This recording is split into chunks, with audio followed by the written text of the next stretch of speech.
bagabo murabyumvise? Naho ubundi abarokore saba cyane bashatse gusubira mu kabari basubirayo. Aba mu gitondo nababwiye ngo ndumva nikabakabye ntabwo nabura amafaranga kugura mitsingi. N'ubu ndayafite. Aya ntiyayigura. Abazi ibiciro byazo. Nimuhira nasize yandi nka 2. Ubwo n'icupa rya nimugoroba ryaboneka. Abo nasengereye nabo bakampa. Aho nikopesheje nkazishyura. Ariko urukundo, haleluya, dukunda umwami wacu rwaduteye kuzinuka inzoga, kubera ko twasomye ibyanditswe byera biravuga ngo vino n'umukobanyi, inzoga zirakubaganisha, ushukwa nazo ntabwo agira ubwenge. Tuzireka tuziretse. Nimuhumure, bajya batubaza ngo tunywe isukari kuva ku wa mbere. Iyo tumenye ko ari mbi mu mibiri yacu, dukora siporo tukanayigabanya cyangwa tukayihorera no mu biryo ibamo. Ariko burya ntabwo twiherera ngo tugasome, twayiretse tuyiretse.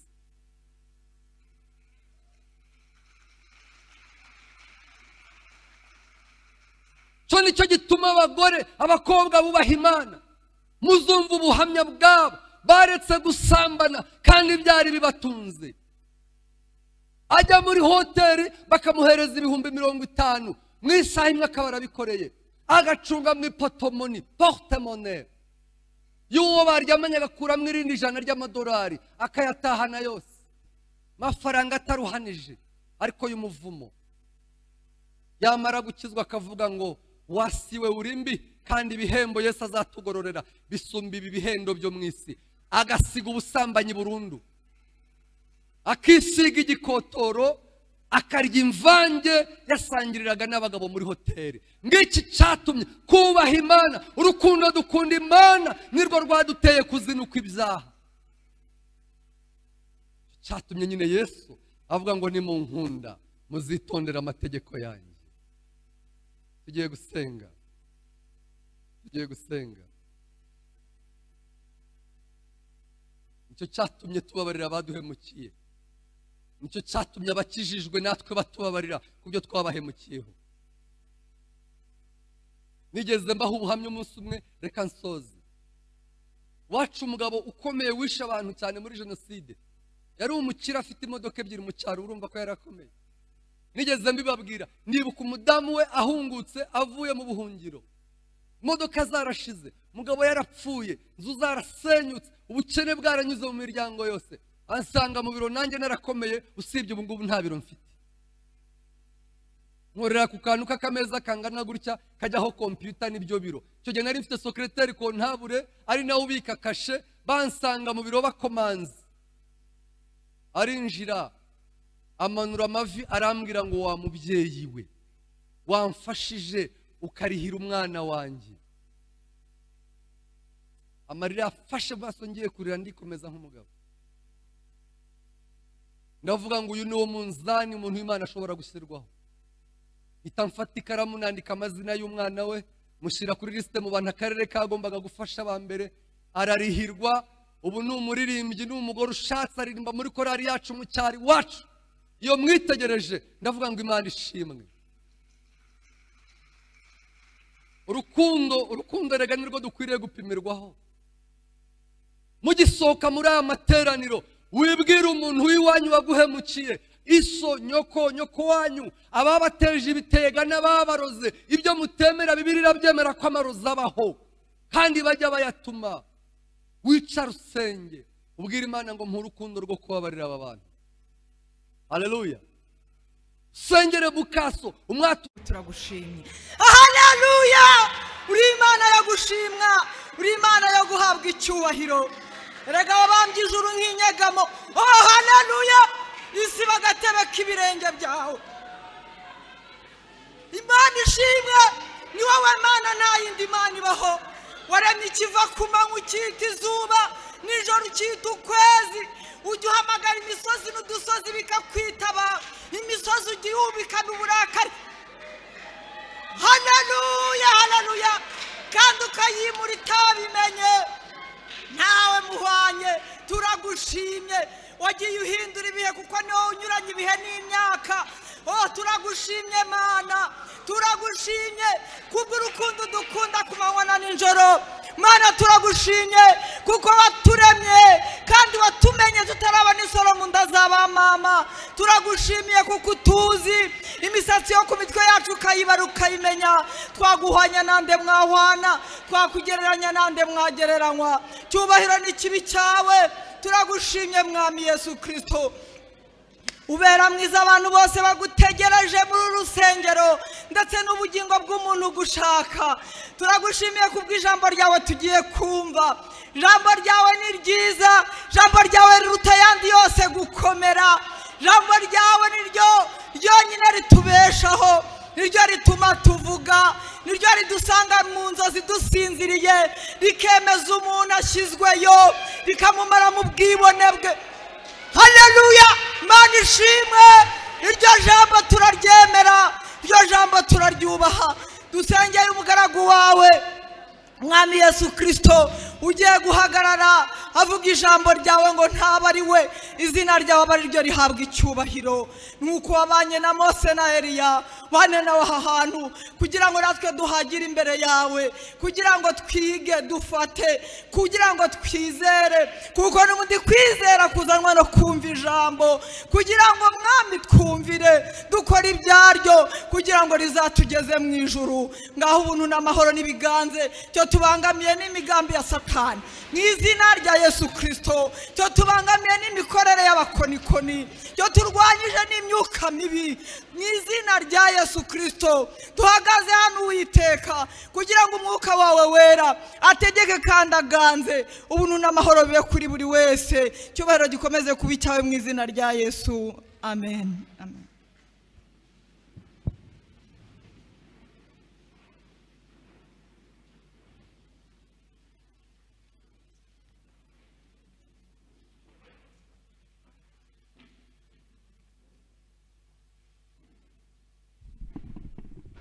Haleluya, haleluya. Yesu ashimwe, Yesu ashimwe. Nezererewe Imana kuri uyu munsi kandi muri iki gitondo cyiza yaduhaye twese kugira ngo tuboneke mu nzu yayo. By'umwihariko ndayishimira ko nanjye mbashishije guhagarara hano kugira ngo dusangire ijambo ryayo. Impamvu nyishimiye nuko yangiriye neza. Kuwa kane nafashwe n'uburwayi bumbabaza muri après-midi, hanyuma nirirwa nabi. Kuwa gatanu njyana na madamu kwivuza.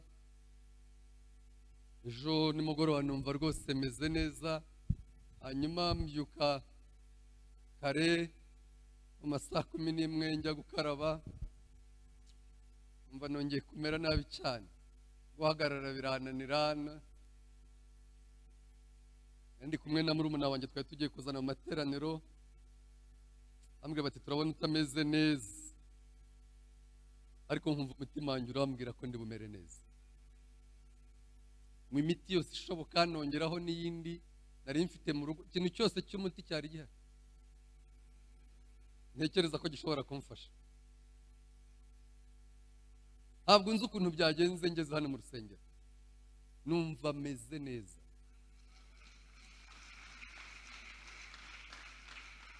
Nibazaga ukuntu ngiye kubwira pasiteri wanteguje hakiri kare ku munota wa nyuma ngo birananiye, umva byaba bimeze nka byaba bindi by'abayisikoro bo mu isoko.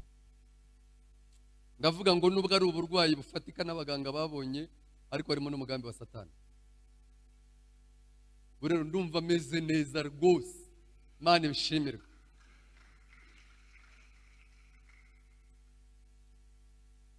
Soma ijambo ry'Imana.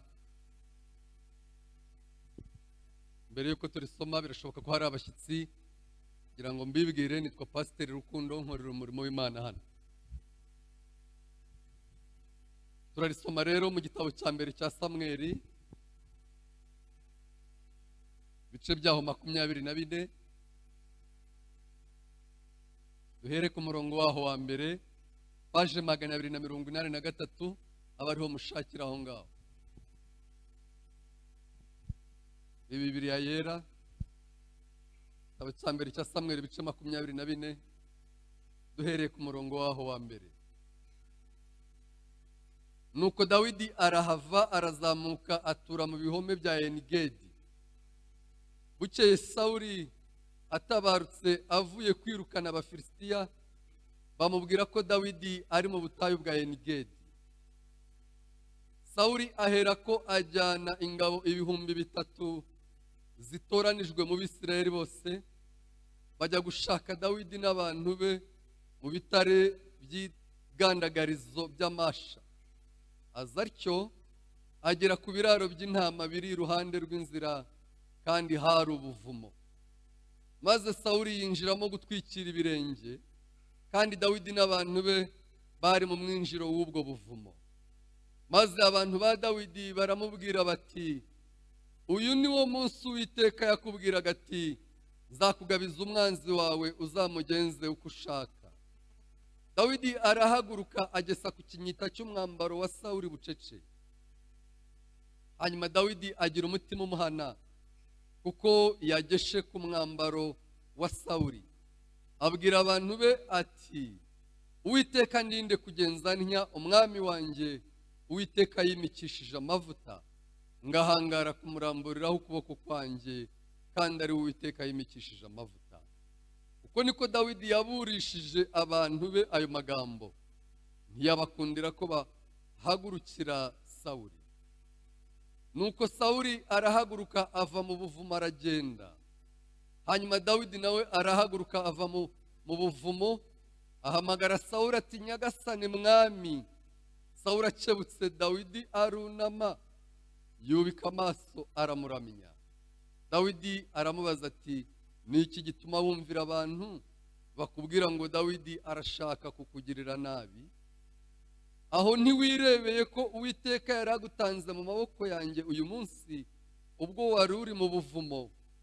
Ndetse hariho abambwiye kukwica, ariko ndakubabarira, ndavuga nti sindi burambura ukuboko kwanjye kuri databuja, kuko ari Uwiteka yimikishije amavuta. Kandi data, dore n'ikinyita cy'umwambaro wawe ndagifite mu ntoke. Ubwo nageshe ikinyita cy'umwambaro wawe sinkwice. Nuko umenye kandi urebe ko nta kibi cyangwa ubugome bindiho, kandi sinagucumuyeho, nubwo uhigira ubugingo bwanjye kubukuraho. Uwiteka aba ari uducira urubanza twembi, kandi aba ari we wakumpora, ariko ukuboko kwanjye ntikuzagukoraho. Mana ishimwe cyane. Dusome nanone ijambo ry'Imana dusanga mu rwandiko Pawulo yandikiye itorero ry'i Korinto, urwandiko rwa mbere, ibice byaho 13, duhereye ku murongo waho wa mbere. Ibice 13, duhere ku murongo waho wa mbere. Ku bantu twabanye igihe kinini, ijambo tugiye gusoma niryo jambo Imana yashyize ku mutima wanjye bwa mbere ntangira ivuga butumwa muri 1996, shize imyaka nka 25. Niryo rya mbere nasomye mu rusengero ntangiye umurimo w'ivuga butumwa. Ibice 13, paji 175 mu Isezerano Rishya. Nubwo navuga indimi z'abantu n'iz'abamarayika, ariko singira urukundo, mba mpindutse nk'umuringa uvuga cyangwa icyuma kirenga. Kandi nubwo nagira impano yo guhanura, nkamenya ibihishwe byose n'ubwenge bwose, kandi nubwo nagira kwizera kose, ntabasha gukuraho imisozi, ariko singira urukundo ntacyo mba ndicyo. Kandi nubwo natanga ibyanjye byose ngo ngaburire abakene, ndetse ntitanga ubwanjye ngo ntwikwe, ariko singira urukundo ntacyo byamarira. Urukundo rurihangana rukagira neza. Urukundo ntirugira ishyari. Urukundo ntirwirarira, ntirwihimbaza, ntirukora ibiteye isoni, ntirushaka ibyarwo, ntiruhutiraho, ntirutekereza ikibi ku bantu, ntirwishimira gukiranirwa kw'abandi, ahubwo rwishimira ukuri. Rubabarira byose, rwizera byose, rwiringira byose, rwihanganira byose. Imana ishimwe cyane. Turasoreza gusoma ubutumwa bwiza uko bwanditswe na Yohana, ibice 14, paje ni 110 mu Isezerano Rishya, ibice 14 ku murongo waho wa 15, naho dusoreza gusoma ibyanditswe byera. Yohana ibice 14 murongo waho wa 15 gusa, aravuga ngo ni mu nkunda muzitondera amategeko yanjye. Imana ishimwe. Haleluya, haleluya. Muri aya magambo dusomye inkuru dusanze muri iki gitabo cya mbere cya Samweli, muri ibice 24 dusomyemo, bivuga ni inkuru za Sawuli, za Samweli, za Dawidi, kumvamo ibintu byinshi cyane. Ariko ndagira ngo mbabwire gato ko Abisirayeli umunsi umwe ngo bigeze bahaguruka, babwira Samweli, baramubwira bati natwe dukeneye ko utwimikira umwami nk'uko n'ibindi bihugu byose bidukikije bifite abami. Ngo aragenda ajya gusenga Imana, abaza Imana, arabibwira ati ko Abisirayeli bambwiye ngo barashaka umwami, bigenze gute? Imana ibwira Samweli, iramubwira ngo humura, ntabwo ari wowe banze, ni jyewe banze. Genda ubagenzereze utyo ubimikira umwami, kandi muhishurira uwazimikisha amavuta. Iramubwira ngo ubimikire Sawuli. Ngo amaze igihe gitoya ku ngoma ari kuyobora, agomera Uwiteka. Imana ngo yari yamutegetse Sawuli, iramubwira ngo Abameleki bagomeye Abisirayeli, niyo mpamvu nshaka kubatera ukabarwanya, kandi ukabica ukabarimbura ukabamaraho, ngahorera ubwoko bwanjye. Hanyuma ngo ntiyumvira itegeko ry'Imana, akora uko Imana itamutegetse, agira ibintu byinshi kuri we yisinyamibwa arokora, bibabaza Imana cyane. Ntabwo ariyo magambo nashatse ko tubaganirizaho cyane, ariko ngo Imana ihita isanga Samweli, iramubwira ngo haguruka ujye kwa Sawuli, umubwire ngo ubwo wirengeje ijambo ry'Imana ntuyubahe, nawe igukuye ku ngoma, kandi gusimbuje umuturanyi wawe ukuruta. Nkiri kuvuga iri jambo, nashakaga kubabwira ko hari abantu baba bari mu myanya runaka, les positions stratégiques, mu buyobozi, inzego runaka, mu itorero n'ahandi, ariko Imana abarundi baravuga ngo ni ugufuta. Yaramaze gucishamwe akarongo, yaramaze kubona kutamacinga, udahuye n'umugambi wayo. Sibyo murabyumvise? Kuko nyuma y'uko Imana imukura ku ngoma ibitangaje, yayoboye imyaka isaga 30 ari umwami wa Isirayeli, kandi Imana yaramaze kuvuga ko imuciye ku ngoma. Mutuje cyane, muri kumva, murambura ibiganza ndebe. Imana ibaho umugisha kabisa. Nari mbabwiye ko umuntu ashobora kuba muri ONG runaka, ashobora kuba mu mwanya wa leta runaka, umuntu ashobora kuba umushumba mu itorero, yaramaze kuva mu mugambi w'Imana, yaranze kumvira Imana bucece, nubwo abantu baba batabizi. Imana ikababara, ikabona nta garuriro, igasinya muri yo kwigukuye kuri lisite y'abakozi bayo, kandi ukiri muri wa mwanya, ukiri muri wa mwanya bakiguhemba, ukiyoboye, ukiri umushumba, ugisenga, ukiririmba.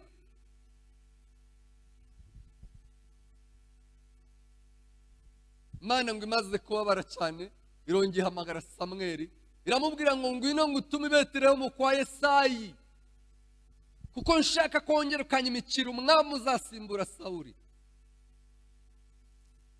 Samweli ngo abyumvise, yumvise ijwi ry'Imana, yumva nta gushidikanya, ni Imana yamubwiye ibya mbere, yongeye kumubwira n'ibya kabiri. Abwira Imana, arayibwira ati have sigaho, Sawuli yamenya ko nimitse undi mwami kandi akiriho, yanyica. Imana igitanga ubwenge, nimuvuge ngo nibyo. Iramubwira ngo noneho reba inyana uyishorere, abantu bose nibajya bakubaza ubabwire ngo ngewe ngiye i Betelehemu gutamba iki? Igitambo. Ntubabwire ibyo kwimika umwami, ako kabango kagendane. Ibintu Imana itubwira ntabwo ari ibyo kwasasa, kuko ibitabivugiye mu isoko aho yabivugiye tubikipinga, tubirindira mu mitima yacu. Ni ibyo kurindwa, ni ibyo kurindwa, ni ibyo kurindwa. Niyo byaba ari byiza, niyo byaba ari amakuba, ni ibyo kurindwa. Kuko itashimye kubivugira mu iteraniro ry'abantu 400 ikabibwira abantu 3, muba mugomba kuba biru biby'Imana. Rubanda ngo rwamubaza ati ndazamutse ngiye i Betelehemu, Imana yantegetse gutambira igitambo. Ngo yinjiye mu rugo rwo kwa Yesayi, ahasanga abahungu 7. Bibiliya iravuga ngo bamwe muri bo bari abasirikari ndetse bakomeye ba Eliyabu n'abandi. Ngo yegeze umusaza ku ruhande Yesayi amubwira ikimuzanye, ngo amumurikira. Bibiliya iravuga ngo amumurikira abo bahungu be bose 7. Ngo Imana irabagaya. Samweli ngo arashoberwa, arongera abaza muzehe Yesayi ati ese abana bawe bose naba wanyeretse nta wundi? Muzehe ngo aramubwira ati hari uw'umuhererezi, ariko ntabwo ari mu rugo, ari mu ishyamba aragiye intama. Samweli ngo abwira Yesayi, aramubwira ati ntabwo turi burye, nta kindi kintu kiri bukorwe, uwo mwana mutaramuzana nawe mumurike imbere y'Imana ndebe. Ngo bamutumaho. Haleluya, haleluya. Bamutumaho. Abantu muri mwe mwaragiye, kereka abana b'urubyiruko bari gukurira mu mujyi, turi kubyarira mu mujyi, ariko baragiye. Nimutekereze ukuntu umushumba bameze. Wacu ntabwo twagiraga inka nyinshi, ariko iyo twita imwe muzo nakundaga yitwaga Indahinyuka. Ndagiye nambaye ibirenge, najyaga nyura nkagenda nyifashe ku mugongo urunana, nyifashe ku runana. Mutekereze impumuro y'inka yinjiye mu myenda y'umushumba, ntwaye ishashi yo kwitwikira. Iwacu hari ku ishyamba. Mutekereze ukuntu uwo muntu abasa. Ngo atungutse mu marembo, Yesayi abwira Samweli ati nguyu wa mwana akubwiraga wari uragiye. Ngo akimukubita amaso, ijuru rirakinguka, ijuru rirakinguka. Imana iramubwira ngo Samweli we, jewe ntabwo ndeba uko abantu bareba, ntabwo ntoranya uko abantu batoranya. Nguwo niko Imana amubwira, iramubwira ngo nguwo. Ahita afata ihembe ry'amavuta ayamucunshumuraho. Bibiliya iravuga ngo uhereye uwo munsi umwuka wera w'Imana akajya aba kuri Dawidi. Barangije kurya, ngo umuhungu ahita asubira hehe? Kuragira. Agendanye isezerano. Ngo umunsi umwe mu matungo haduka idubu, ngo icakiye intama nawe arayicakira. Bibiliya iravuga ngo arayivutagura, arayica, arokora intama ari nzima.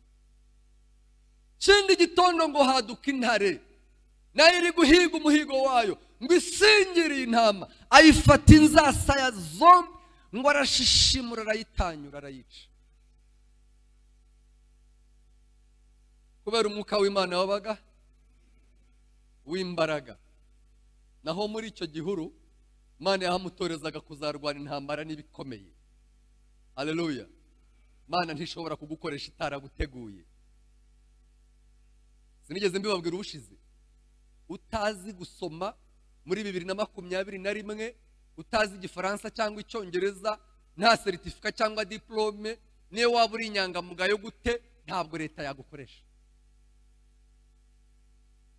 Nubwo twagutangira ubuhamya gute, ngo bakujyane mu biro muri ministeri, ukore strategic plan se, ukore comptabilité se, waba uri inyangamugayo mu cyaro, mu mugoroba w'ababyeyi cyangwa se mu mudugudu, ntabwo yazaga kuzayobora Isirayeli Imana itamuteguye gukora ibintu bikomeye cyane no kumutoza urugamba rukomeye.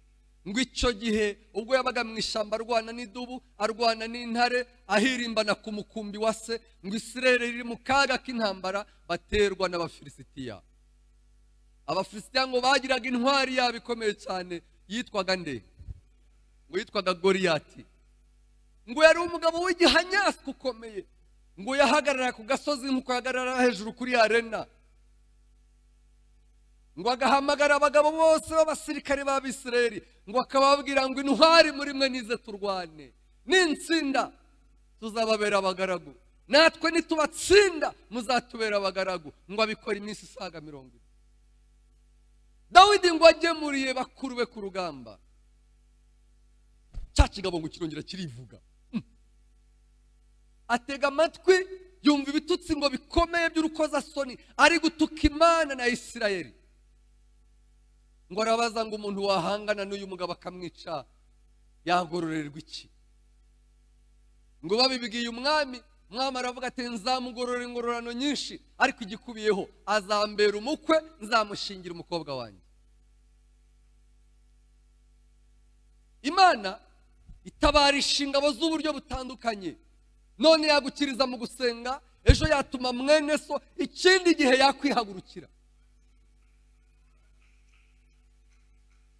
Ngo Dawidi ahagurukana umuhumetso nk'umushumba, murawuzi, kagozi karekare gakubyemo kabiri, ngo atoranya amabuye 5, rimwe muri ryo ngo ararizunguza, igihe arijunguje ngo ararijugutira, ryinjira mu ruhanga rwa Goliyati, agwa agaramye. Ngo arirukanka asingira inkota ya ntwari ayimukereza igihanga. Abagore mu midugudu itandukanye batakoze repetisiyo badukana indirimbo ikomeye cyane. Abakimironko, Zindiro, Remera, bose bagenda baririmba ngo Sawuli umwami w'igihugu yishe abantu 1000, naho intwari Dawidi yishe inzovu. Biramenyekana kubera ko umwami atashoboraga kwivuguruza, arabanza amushingira Mikali umukobwa we. Arangije ariko ngo iryo jambo rimugera ku mutima, aravuga ati uyu muhungu ubyiniwe na rubanda bizagenda gute? Uburakari bw'Imana bukomeza kwiyongera kuri Sawuli, ngo mu ijuru hakomoka umwuka mubi ujya umutera akarabirana agata ubwenge. Ari umwami yaba yicaye mu nama, ari kumwe n'abatwari bamutwarira igihugu, ari kumwe n'abasirikari bakuru, ari kumwe n'abashyitsi b'abanyacyubahiro, ngo wa mwuka ukaza ukamufata agata ubwenge akamera nk'ufashwe n'igicuri. Bajyanama be baramubwira bati mwami nyagasani, nta kindi kintu cyajya kirukana uyu mwuka kuri wowe, nibagushakira umuririmbyi w'umuhanga ajya aza gucurangira umucuranzi w'umuhanga. Ngo umwe mu besikoti be aravuga ati nta wundi kereka i Betelehemu kwa Yesayi hariyo umuhungu witwa Dawidi, ni umunyagikundiro, ni intwari, acisha make. Cisha make. Ngo bahita bamuzana. Umwami ngo arabiranye, nawe afata inanga. Amahoro, muri kubyumva? Besareri murabyumva? Ababibyi murabyumva? Abahetsi murabyumva? Ngo fata yacuranga, umwami akaba muzima. Muri aya magambo nari mbabwiye ko gukira kwa Isirayeli no gupfa kwa Goliyati bitanejeje Sawuli, kuko yari yamwikanzemo intwari zamusimbura. Ngo afatwa n'inzika yo guhiga Dawidi. Umunsi umwe ngo ari kumucurangira, wa mwuka mubi umaze kumuvaho, azanzamutse, aho kuzanzamuka ashima Imana anashimira Dawidi umucurangiye umusengeye, ngo azanzamukana icumu ararijugutira ngo arimutere, ngo Imana irakinga, hanyuma riragenda rifata mu rukuta. Dawidi ngo arasohoka arahunga. Ageze mu rugo iwe, umugore we ari we mukobwa wa Sawuli, ngo aramubwira ati data aragukurikirana aha hantu arahakwicira. Ngo aramuhungisha amucisha mu idirishya, afata igisitati cyari kiri mu nzu kimeze nk'ikibaje ngo akiryamisha ku buriri, acyorosaho ubwoya, ashyiraho kuvureri n'amashuka. ngo abasirikari baje gufata Dawidi, arababwira ati ariko mwakabyara mwe, yaheze yarembye. ngo arabajijisha kugeza igihe amenye ko umugabo we amaze kugera kure mu ishyamba.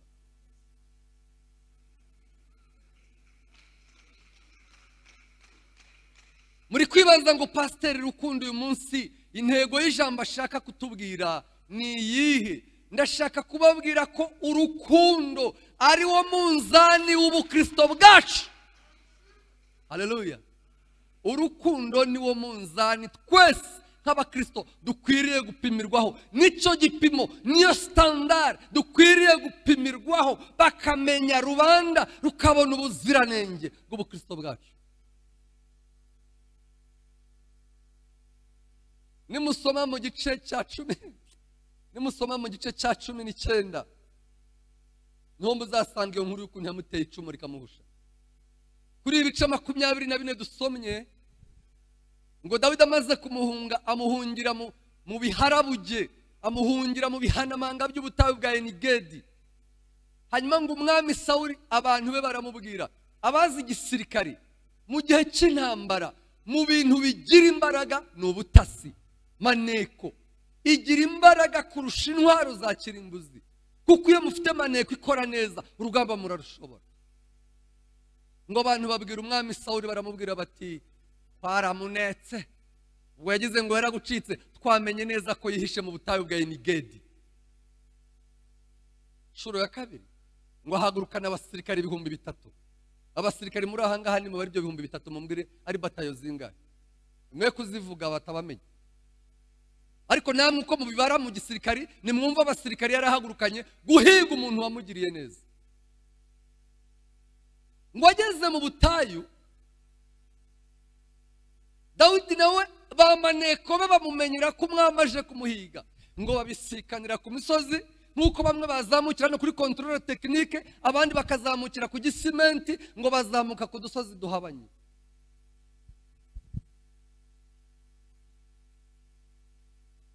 binjira mu buvumo abantu ba Dawidi, Sawuli nawe abarahinjiye. ahinjizwa n'iki? Bibiliya iravuga ngo Sawuli we yarahinjijwe no kujya gutwikira ibirenge. ni ukwituma. gutwikira ibirenge, couvrir les pieds. kubera ko babaga bambaye amakanzu, ntago byagoranaga. no ku musozi yamanuraga cya gikanzu, yamara kuruhuka agakomeza urugendo. ngo yinjiye mu buvumo, abantu ba Dawidi baramubwira bati, ibuka turi mu masengesho nyagasani. Mana yarakubwiye ngo izafata umwanzi wawe imushyire mu biganza byawe, nawe umugenzi uko ashaka. ngo afata inkota akeba ku ikanzu ya Sawuli. ngo umutima uhita umugira inama, uramuhana, uramubwira ngo uramenye Dawidi we, uyu muntu yimikishijwe amavuta n'Uwiteka, ntuhangare kumwica. ngo ahita abuza abantu be, arababwira ati nimuhave, ntabwo natinyuka gukoza inkota ubugingo bw'umwami Uwiteka yimikishije amavuta. nababwiye uyu munsi intego y'ijambo ryayo, niba naguhamagara ukihuta tudasoje. urukundo niwo munzani Imana n'abantu bakwiriye gupimiraho ubukristo bwacu. mu bice 26 umushumba, ngo aho ngaho batandukanye, ngo baronye baramubwira baterega twongeye twabinetse, noneho yahungiye mu butayu bw'Izifu. naho ngo Sawuli afata abasirikari bamusangayo. ngo bahageze bwije bararyama bararuhuka. Bibiliya iravuga ngo ahantu umwami Sawuli yararyamye bahagotesha amagare. ngo n'umugaba w'ingabo witwaga Abuneri aryama hafi ye. abasirikari barahakikiza, nabo bararyama barasinzira, baravuga bati operasiyo yo gufata Dawidi na hejo. maneko za Dawidi nazo ziramubwira ziti bamaze kuryama mu kabande, gahunda nejo. ngo abaza abasirikari be Dawidi aravuga ati, ninde muntu w'intwari muri mwe wamperekeza nkajya kureba baduteye uko bangana n'uko bameze? Esikote witwaga Bishayi ngo aramubwira ati, databuja ni njyewe turi bujyane. ngo baragenda bucece, baragenda bucece. ngo bageze mu rugerero aho Sawuli aryamye, bumva abarinzi ntibaganira. Ngo baranyonyomba bucece bagera ahantu Sawuli aryamye, basanga igitotsi ni cyose. Ngo barebye Abuneri umugabo w'ingabo ahantu aryamye, basanga arasinziriye. Hanyuma ngo Dawidi ashinguza icumu rya Sawuli ahantu ryari rishinze, arishyira ku rutugu. Abwira Abishayi ati niyi jage yanyweshaga amazi, kano gacuma k'amazi nako gaterure, bizaba ibimenyetso by'uko twamugezeho tukamugirira imbabazi.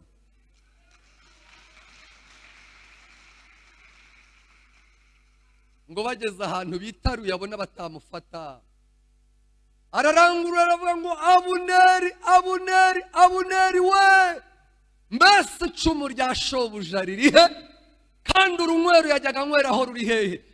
Ngo bakebutse Sawuli abura icumu rye, barebye jage y'amazi barayibura.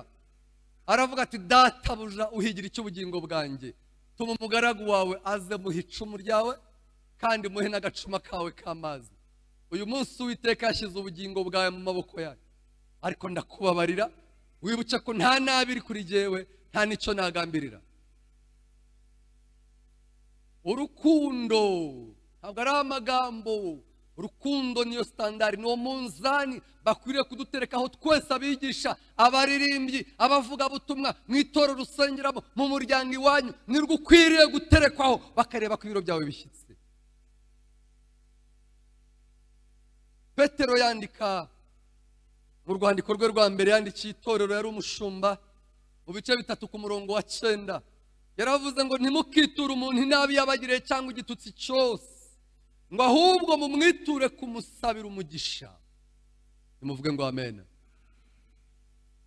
Ahubwo mumwiture kumusabira umugisha. Mushumba wacu ari hano kandi aratuyoboye, aradukuriye, ariko njya nibaza mu mutima, usibye ko Imana isubije natsindwa, njya nibaza niba mu itorero tugifite abashumba bameze nk'aba Petero, dufite abashumba bameze nk'aba Yakobo, dufite abashumba bameze nk'aba Yohana. Mwibuke nguyu Petero ngo ageze kwa Koroneliyo,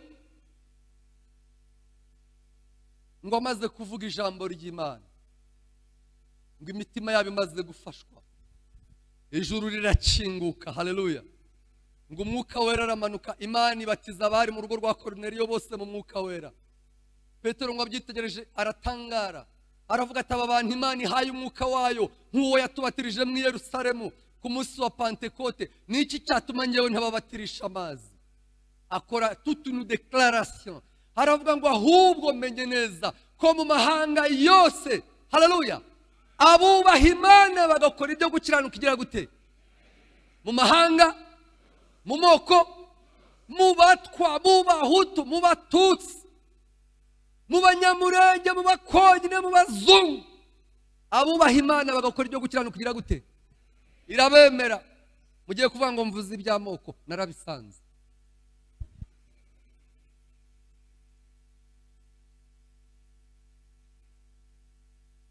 Sibye ko Imana yangendesheje urugendo runini rukomeye kugira ngo numva ngeze ku rwego rwiza. Muri 95 nafashe amasengesho y'iminsi 3 yo kwiriza, ntarya ntanywa, nta muntu yantegetse, kubera ko jyewe ndi umupanikoti wabivukiyemo muri ADP. Igihe nayoboraga muri korali ku ishuri, mbwira Imana ngo ndabizi ko ndi umukristo, ariko hari akadoze numva kakibura, ndakwinginzemo imbabazi zo kubabarira abantu batwiciye abantu bacu, kandi nutabikora nzahora niciraho urubanza mu mutima. Ndayibwira ngo kandi sinabishobora, wowe uze muri jyewe ubababarire kuko wowe ubishobora. Ngeze ku munsi wa 3 ndabyibuka, hari amasengesho. Ntabwo jyewe najyaga nshobora kwicara muri refectoire ngo niye aho abanyeshuri barira. Naratekerezaga, nakwibuka abanyeshuri twiganaga, nakwibuka mushiki wanjye twiganaga, agatima kakazamuka, amara nka 2 ntarya, hamanuka nkajya ahantu abasirikari bari bakoreraga, bari batuye, ajya gusangira nabo, kwakina ikarita, naruhuka mu mutwe bakamperekeza nijoro ngataha. Ndi umurokore kandi nyobora muri korali. Mbwira Imana ngo nimpe imbabazi. Umunsi wa 3 Imana irazimanura, ntumbaza akebo yazimanuyemo, nagiye kumva numva umutima wanjye ufite amahoro menshi ntarongera kugira mu buzima. Numva ndanezerewe, nareba umuntu wese nkumva ndamwishimiye. Saba umwanya wo gushima, bampa iminota 3, shima iminota 48. hari hayoboye Sibo Bugingo Simewo, baramuzi mu rwego cyangwa ahandi. Ntimukiture umuntu inabi yabagiriye cyangwa igitutsi yabatutse, komanga uwo muntu usinzira umubwira akangukiye harashyushye cyane, ahubwo mumwiture kumusabira umugisha. Mpamvu nari mbabwiye ngo ndibaza niba dufite abashumba. Eliya yigeze abibaza Imana, abwira Imana ati ndabizi baragenza ubugingo bwanjye abo kwa Ahabu ngo banyice, ninjye usigaye mu bahanuzi. Imana iramubwira ngo silence. Hari abandi ibihumbi 7 bitapfukamiye Bayali. Nanjye ndabizi icyo Imana yansubiza, yambwira ngo si umushumba umwe, si 2, si 10, mfite ibihumbi by'abashumba, ariko twagushije ishyano. Aho umwana w'umusore cyangwa w'umukobwa ahaguruka akajya kwa pastori kumugisha inama, kumudiyakoni kumugisha inama, akavuga ati nabengutse umukobwa, nakunzwe n'umuhungu, umuryango wabyitambitsemo, babyanze, mbigenze gute? Pasiteri yamara kumva ibyo ari byo, turamenya utazikurura ishyano, utazikurura akaga n'inzigo, akica ubugingo bw'uwo yari akwiriye kubera umushumba. Nababwiye ngo urukundo niwo munzani dukwiriye gupimirwaho. Ba mu gitondo nababwiye, njya mbivuga buri gihe, abantu bakongera bakampugura. Gukugura rero igiti cyamaze gukura biba bigoye. Nigeze mbwira abantu, ndababwira ngo hano ndabizi nuko mwambaye mutuje, harimo abategetsi muri mwe, harimo abantu bakomeye. Muzajye muri archive za CID cyangwa za RIB, mubabaze ibirego by'abashumba n'abapasiteri n'abakristo baregana ibinyoma, babesherana. Bamara gukurikirana bagasanga ni amazimwe, barapfa amaturo, barapfa imitungo, barapfa indamu, barapfa imyanya, ibidosiye bagaklasa sans suite, bakajugunya muri puberi. Ariko nababwiye ngo Imana ishobora kwihanganira uwo muntu akaguma mu murimo, ariko yaramaze kugira gute? Yaramaze gucishamo akaro.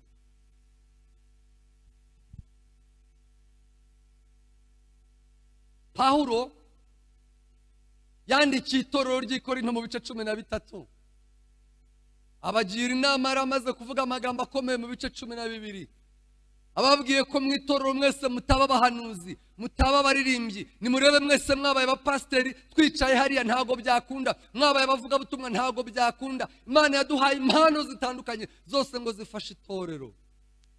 Ku gice cya 13 arababwira ngo hejuru y'izo mpano zose mutunze, kuba muri abigisha, muri abashumba, muri abahanuzi, mukora ibitangaza, muri abaririmbyi, reka mbabwire indi mpano iri tuzindi, nimwifuza urukundo. Arababwira ngo niyo navuga indimi zivugwa n'abantu, nimuvuge ngo amen. Niyo navuga indimi zivugwa n'abantu, Imana ikangirira ubuntu nkavuga n'iz'abamarayika bo mu ijuru bavuga, ariko singira urukundo ntacyo bizamarira. Aravuga ngo bameze nk'ikigunguru bakomanga kikarangira gusa, ariko nta jwi rizima rivuyemo. Arababwira ngo niyo umuntu yatanga ibye byose ngo babigurishe bagaburira abakene, ngo ariko atabikoranye urukundo, aravuga ngo nabyo ntacyo bizaba bimaze. Aravuga ngo niyo yakwitanga ubwe ngo atwikwe, ariko atabikoranye urukundo, ijambo ry'Imana riravuga ngo ntacyo bizaba bimaze. Arababwira ngo urukundo rubabarira byose, rwihanganira byose, ntirutekereza ikibi ku bandi, ntirurobanura ku butoni. Haleluya, haleluya. Pawulo avuga aya magambo ntabwo yari atesheje agaciro impano dufite, kuko yari afite nyinshi. Byageze ubwo ngo n'igicucu cye ahantu anyuze cyanyura ku barwayi bagakira, ababashije gutoragura ubushwambagara bwavuye ku myenda ye bagakira. Yasengeraga bari mu rusengero bakuzura umwuka wera, ariko arangije aravuga ngo hejuru y'izo mpano nimwifuza urukundo. Haleluya, nimuvuge ngo amen cyane. Haleluya. Niki cyatumye nimusoma mu butumwa bwiza uko bwanditswe na Mariko mu bice 11 uhereye ku murongo wa 13 na 14, ngo Yesu yegereye cya giti, ngo abonye gifite amababi meza gihunze, ngo yibwira ko gifite imbuto, ngo aracyegera ngo asoromeho imbuto zo kurya, ngo akigeze munsi ararangaguzwa ngo abone nta mbuto gifite, ngo aravuga ngo uhereye none ntihazagira umuntu wongera kurya ku mbuto zaho. Ngo bagarutse bukeye, ngo banyuze hafi ya cya giti babona cyarumye. Yashakaga kubigisha kwizera, ariko ndagira ngo mbabwire ko nuko abigisha bajya babyigisha. Kuba nigisha gutya nka Rukundo ni amababi meza ahunze ku giti, yuzuye ku giti. Hari ukuntu mujya muririmba nkagira ngo ni iteraniro ry'abamarayika ryamanutse, si mwebwe mutaha i Remera. Ibyo nabyo ni ibibabi byuzuye kuri cya giti. Hari ukuntu abashumba bacu batuyobora ukavuga ngo nta wundi wari ukwiriye kuyobora. Ariko munsi y'ayo mababi meza cyane, munsi y'ibyo bintu tubabona na by'impano zitandukanye mufite, abantu bakwiriye kutubonamo imbuto kandi ikomeye cyane. Mu Bagalatiya Pawulo yaravuze ngo urukundo ruri mu izo mbuto rusumba izindi mpano zose. Nimukomere Imana amashyi muyivugirize impundu.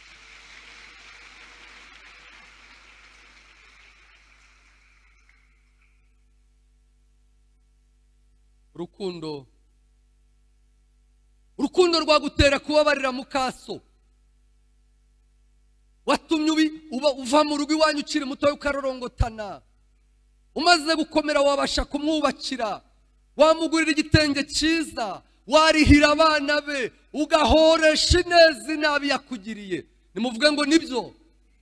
Urukundo rwatuma so wagutaye, wabaretse mukiri batoya, mumutara urashaje, mukamuha ishema ry'ababyeyi. Ngurwo rukundo rw'abana b'Imana, nguwo munzani abera b'Imana dukwiriye gupimirwaho. Nimuvuge ngo haleluya. Yesu ndi gusoza ubutumwa bwiza ko bwanditswe na Yohana mu bice 14 ku murongo wa 15 twahasomye. Aravuga ngo nimunkunda muzitondera amategeko yanjye. Nimunkunda muzagira gute? Urukundo dukunda Imana, haleluya, rudutera kugenda twigengesereye, rudutera kuyubaha no kuyubahisha, rudutera kubaha ijambo ryayo n'ibyagezwe naryo. Reka mbyoroshye, urukundo dukunda Imana nirwo rwatumye tudasubira mu kabari. Bagabo murabyumvise?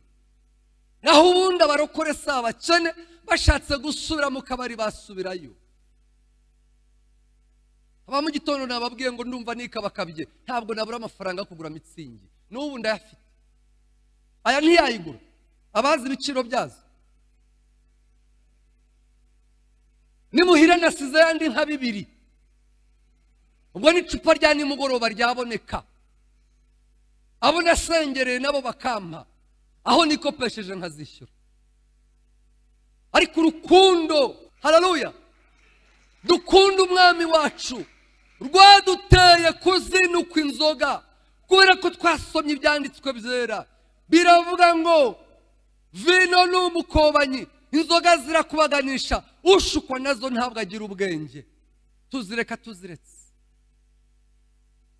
Nimuhumure, bajya batubaza ngo tunywe isukari kuva ku wa mbere. Iyo tumenye ko ari mbi mu mibiri yacu, dukora siporo tukanayigabanya cyangwa tukayihorera no mu biryibamo. Ariko burya ntabwo twiherera ngo tugasome, twayiretse tuyiretse.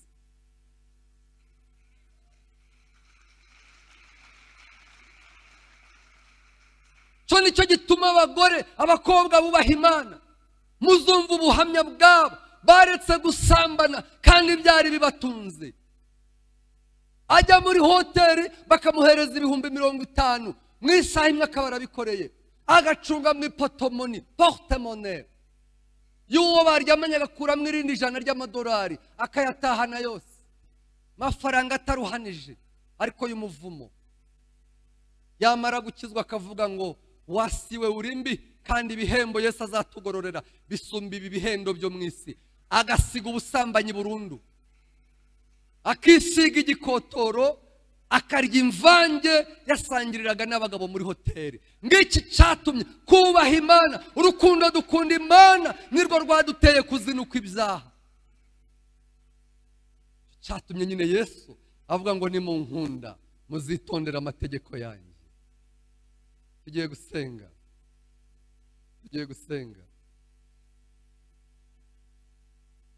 Nicyo cyatumye tubabarira abaduhemukiye, nicyo cyatumye abakijijwe natwe batubabarira kubyo twabahemukiyeho. nigeze mbaho ubuhamya umunsi umwe, reka nsoze. Wacu umugabo ukomeye wishe abantu cyane muri jenoside, yari umukire afite imodoka ebyiri mu cyaro, urumva ko yarakomeye. Nigeze mbibabwira, ndibuka umudamu we ahungutse avuye mu buhungiro, imodoka zarashize, umugabo yarapfuye, inzu zarasenyutse, ubukene bwaranyuze mu miryango yose. Ansanga mu biro, nanjye narakomeye, usibye ubu ngubu nta biro mfite.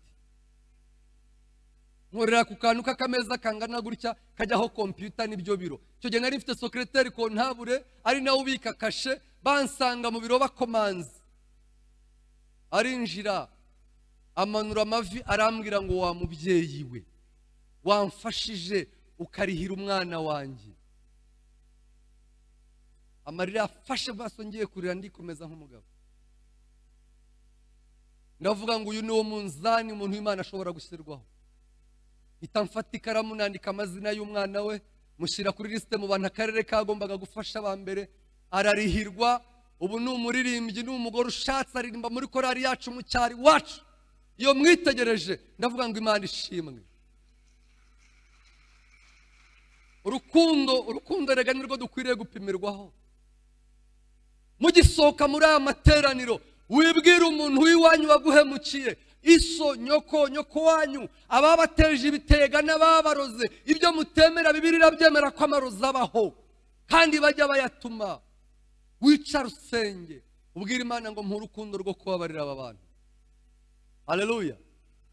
Usengere Bukaso, umwatureho imigisha. Usengere so wabaretse mukiri batoya, ushima Imana, ubwira Imana ngo ahungejeje uyu munsi, nkoresha mbi igikoresho muri uyu muryango, mbitabaza rimurika, abantu baguhindukirire. Nimukomere Imana amashyi, muvugirize impundu.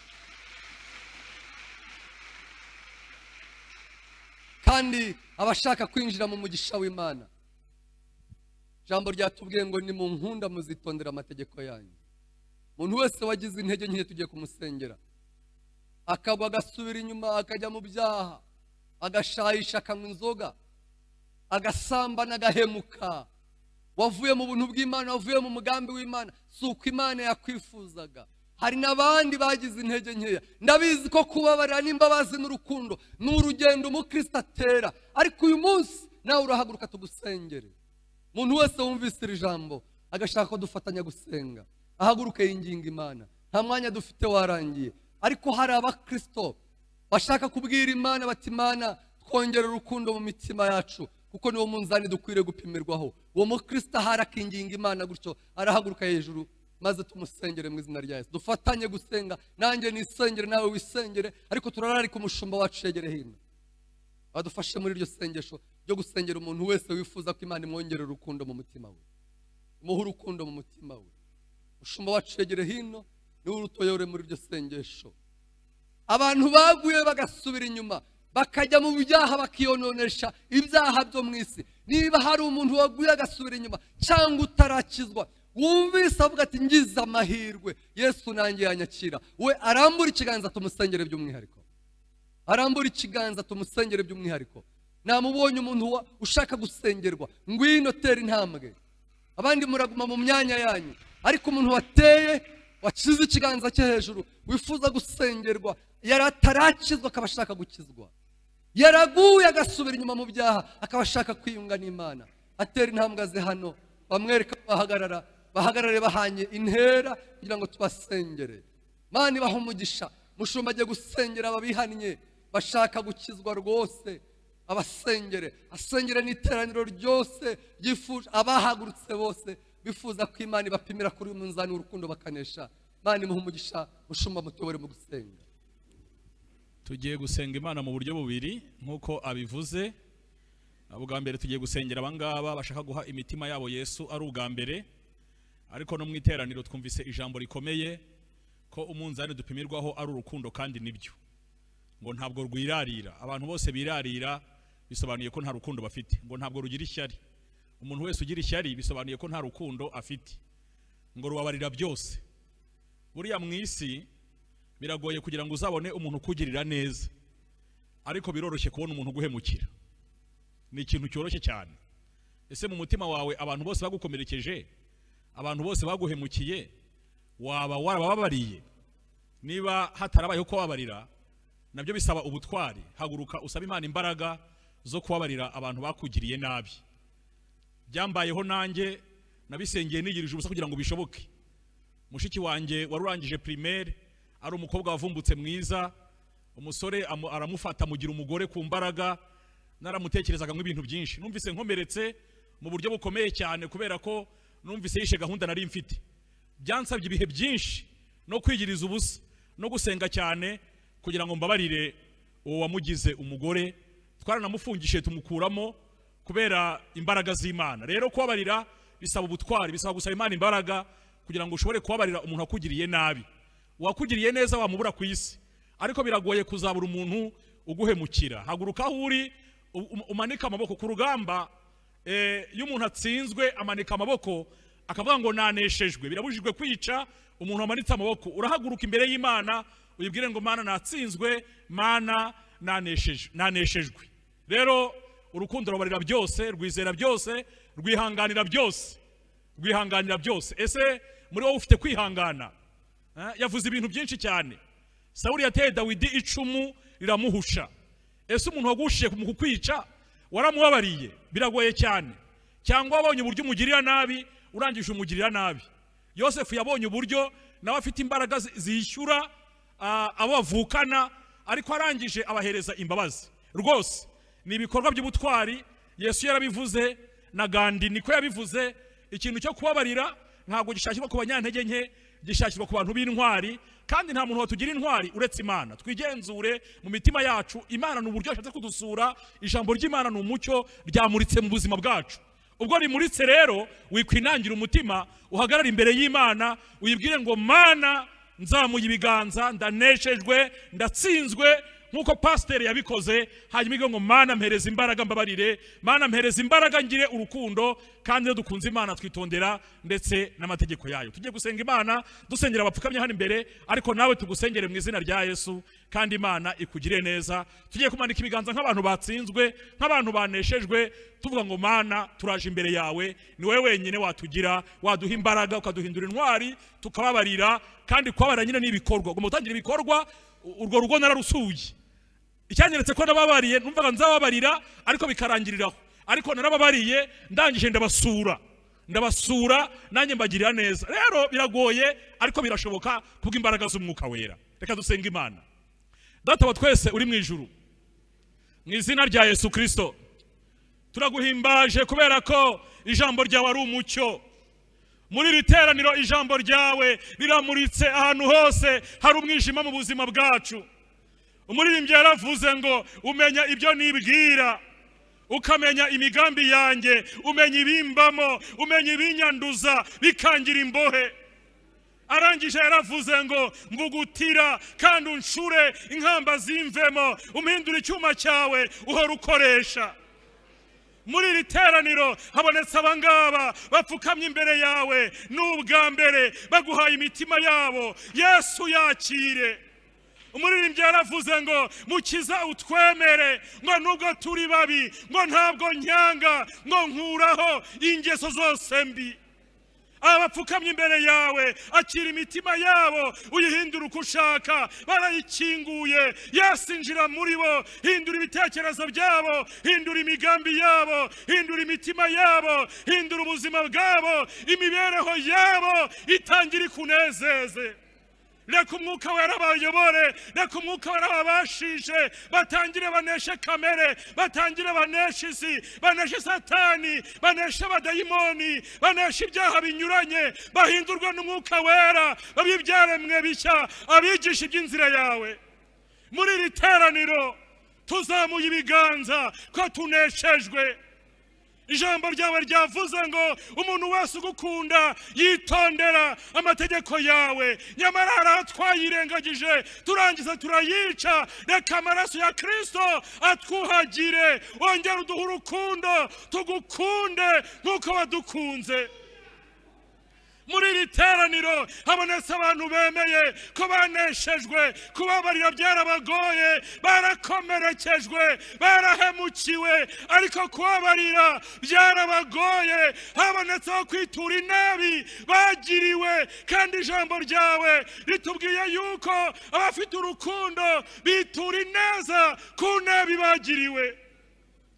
Ibyo nta muntu wabyibashisha, nta muntu wabishobora atabihawe nawe, nta muntu wabishobora atabihawe n'imbaraga z'umwuka wera. Dawidi yabishobojwe na za mbaraga yahawe amaze gusukwaho amavuta, za mbaraga zamushoboje kwica intare, akica idubu, akica Goliyati, zamushoboje kwihanganira Sawuli wamuhigaga, ziramushoboza ntiyamugirira nabi. Tanga imbaraga muri iri teraniro, utanga imbabazi muri iri teraniro, ubohore, weze, utunganye. Imbaraga zawe zishoboza ubwoko bwawe kwihangana no gutanga imbabazi. Tugushimiye Mana ibyo ukoze mu bugingo bwacu no mu buzima bwacu. Tuguhaye amashyi kuko ijambo ryawe ryiza ritubereye umucyo, mu izina rya Yesu Kristo, amen.